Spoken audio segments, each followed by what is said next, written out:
Today we saw history on the floor of the Senate.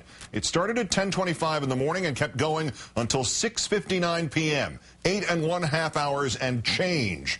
Reportedly, the number of people watching it crashing the computer servers of the United States Senate. A filibuster, historic both because of the cause for which it was waged, and in our fifth story tonight because it was not technically a filibuster, but something new and unique, a Bernie buster.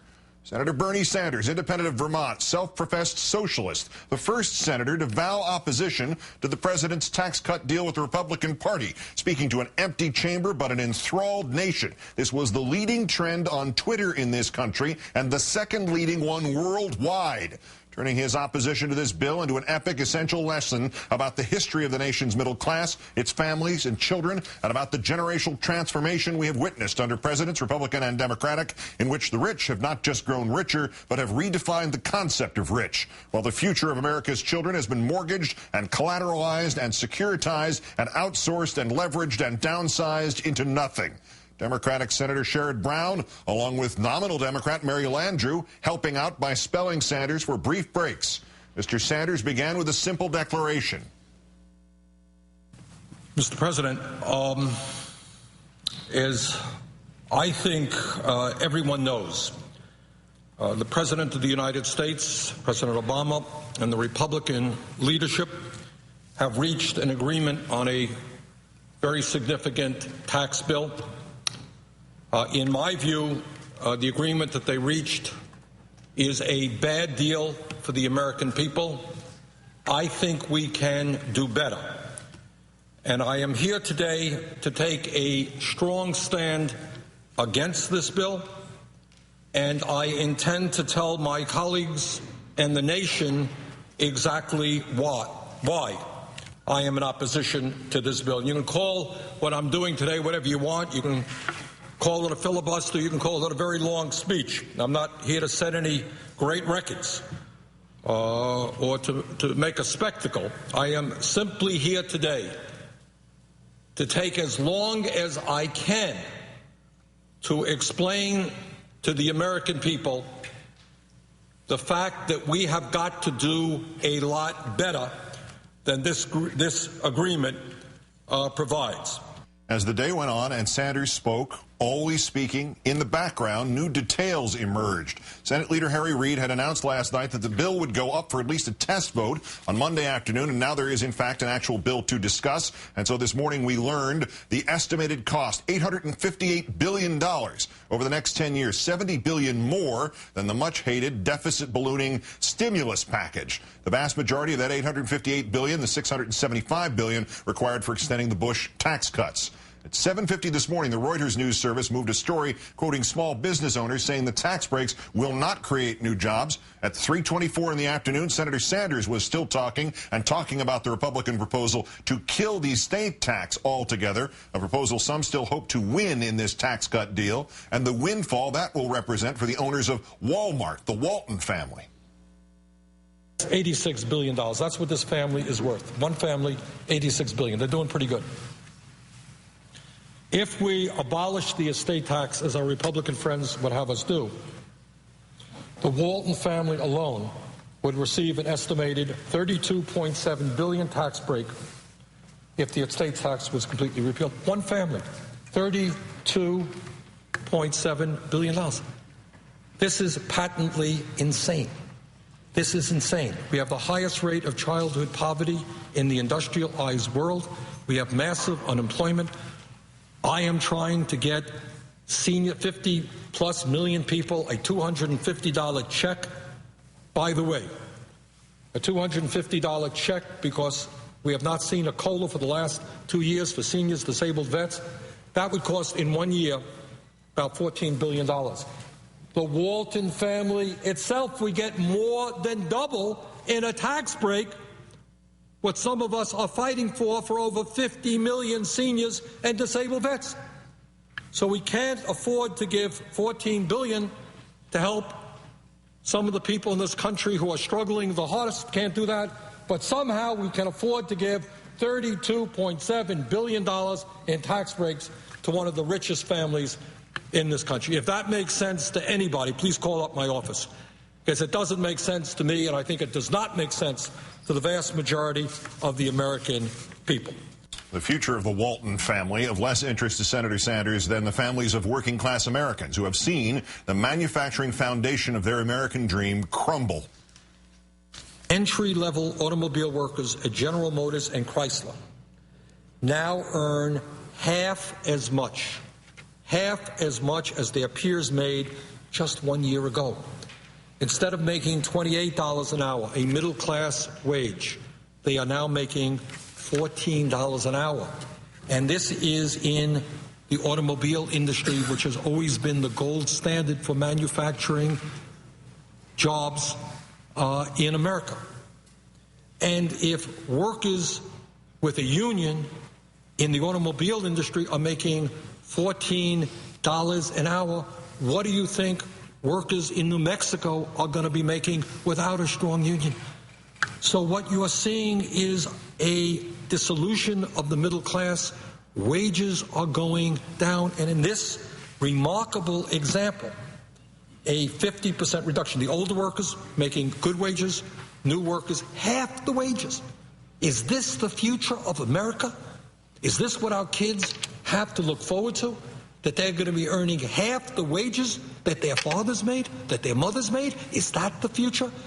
And in the midst of all of that, we run up a huge national debt, send our jobs to China, and we give tax breaks to billionaires? Is that the future these kids have to look forward to?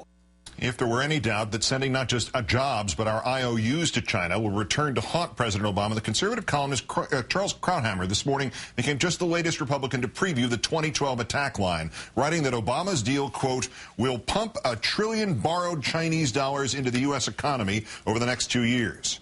As for the jobs, Senator Sanders said today American manufacturers have found it cheaper and therefore more profitable to send China U.S. jobs. He said he did not mean to single out GE, this network's parent company, but to illustrate his larger point, he brought out an old quote from before the recession from the CEO. When I am talking to GE managers, I talk China, China, China, China, China. 5 Chinas. You need to be there. You need to change the way people talk about it and how they get there. I am a nut on China. When GE recently had, a couple of years ago, some really difficult economic times, they needed $16 billion to bail them out. I didn't hear Mr. Inmel going to China, China, China, China, China.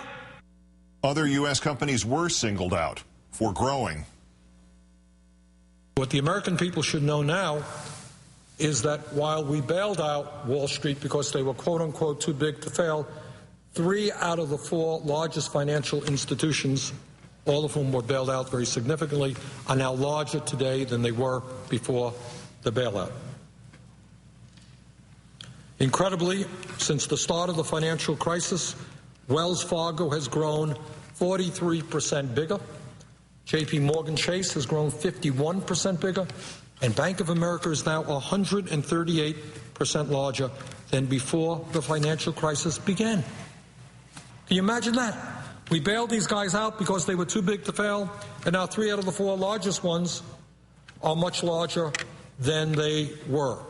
18 minutes later, the Huffington Post posted an analysis of the new tax bill, concluding that the new tax cuts, combined with an expiration of some of the Obama stimulus tax cuts, will yield a net loss, meaning a tax increase for about 5 million government workers and any worker in this country making less than $20,000.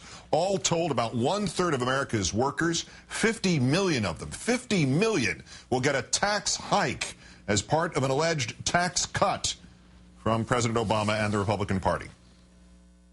What I'm asking the American people is to stand up, let your senators, let your congressmen know how you feel. Do you really believe that millionaires and billionaires who have done phenomenally well in recent years need an extended tax cut at a time when their taxes have been lowered substantially in recent years? Do we really need to give tax breaks to the rich in order to drive up the national debt so that our kids and grandchildren will pay higher taxes in order to pay off that national debt caused by tax breaks for the rich? If you don't believe that, You don't think that's right? Let the President of the United States know about it. Let your senator know about it. Let your congressman know about it. With us tonight, one congressman who already knows about it, Democratic Representative Jay Inslee of Washington. Thank you for your time tonight, sir. You bet. Thank you. Thanks for being on the job. You have been whipping the Democratic caucus to vote against this deal. How come? Well, we spoke very loudly that this bill should not come to the floor of the House because it's a bad deal for three reasons. Number one, it's just a bad deal. We got taken to the cleaners in this negotiation, and we're not going to stand for it. Second, this perpetuates the Bush tax cuts. This perpetuates the Bush trickle-down economics. This deal, you might as well build a statue to George Bush on a white steed on the Capitol Mall to perpetuate the failed policy of that terrible administration. And third, this thing over the long term really does not strengthen our country. We're adding $850 billion of debt without educating one student, without building one bridge, without inventing one new technology.